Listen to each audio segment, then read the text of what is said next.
ये कहानी 4 जिगरी दोस्तों की है, आर्यन, रिया, कबीर और सानिया। इन्हें पुरानी और रहस्यमयी जगहों को एक्सप्लोर करने का शौक था। एक रात उन्होंने शहर से दूर पहाड़ियों के बीच स्थित एक शापित हवेली में जाने का फैसला किया। लोग कहते थे कि उस हवेली में जो भी गया कभी वापस नहीं लौटा। लेकिन इन चारों के लिए यह सिर्फ एक रोमांचक ट्रिप थी। जैसे ही उन्होंने हवेली के टूटे फूटे दरवाजे के अंदर कदम रखा, हवा अचानक ठंडी हो गई। चारों तरफ धूल, मकद्दी के जाले और टूटी हुई दीवारें थीं। टूटी खिड़कियों से आ रही चांद की पीली रोशनी माहौल को और भी डरावना बना रही थी। रिया ने घबराकर आर्यन का हाथ थाम लिया।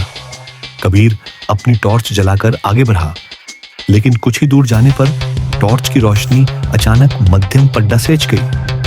सन्नाटा इतना गहरा था कि उन्हें अपनी सांसों की आवाज साफ सुनाई दे रही थी। हवेली के बीचों बीच पहुंचते ही उन्हें एक अजीब सी गंध महसूस हुई, जैसे कुछ जल रहा हो।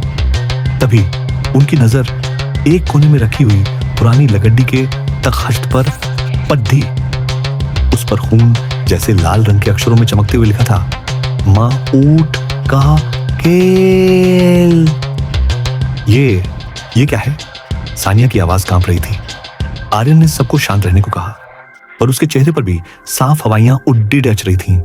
कबीर कुछ कहने ही वाला था कि अचानक हॉल के बीचों बीच की हवा काली पड़ने लगी। एक घना, ऊंचा और बिना चेहरे वाला साया उनके सामने आकर खड्डा हो गया। उसकी कोई आंखें नहीं थीं, कोई मुंह नहीं था, बस एक डरावनी, रूह को कंपा देने वाली मौजूदगी। तभी हवेली के ऊपरी हिस्से से एक गूंजती हुई भयानक आवाज आई, मौत का खेल, एक ही बचेगा। चारों डर के मारे अपनी जगह पर जम गए।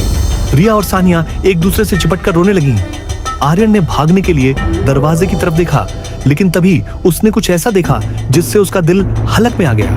सानिया के ठीक पीछे अंधेरे में एक और काला साया, बिल्कुल सानिया की तरह दिखने वाला, चुपचाप खड़ा था। उसकी आंखें सानिया की आंखों से बिल्कुल अलग, लाल और भयानक थीं। सानिया, पीछे देखो, कबीर चिल्लाया। सानिया ने पलटना चाहा, लेकिन वो 1 इंच भी नहीं हिल सकी। उसकी आंखों में बेइंतहा डर था। अब तुम सब मेरे जाल में हो, उस बेचेहरे साये ने कहा। तुम्हें यहां से निकलने के लिए एक खेल खेलना होगा, और याद रहे, एक ही बचेगा। तभी वह साया गायब हो गया और हवेली के दरवाजे और खिड़कियां अपने आप जोर से बंद हो गए।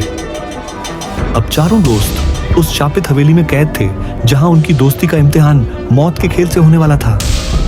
उन्हें पता था कि उनमें से कोई एक ही उस रात बचकर निकलेगा, लेकिन वो कौन होगा और क्या वो इस भयानक खेल को हरा पाएंगे? कहानी अभी शुरू हुई थी।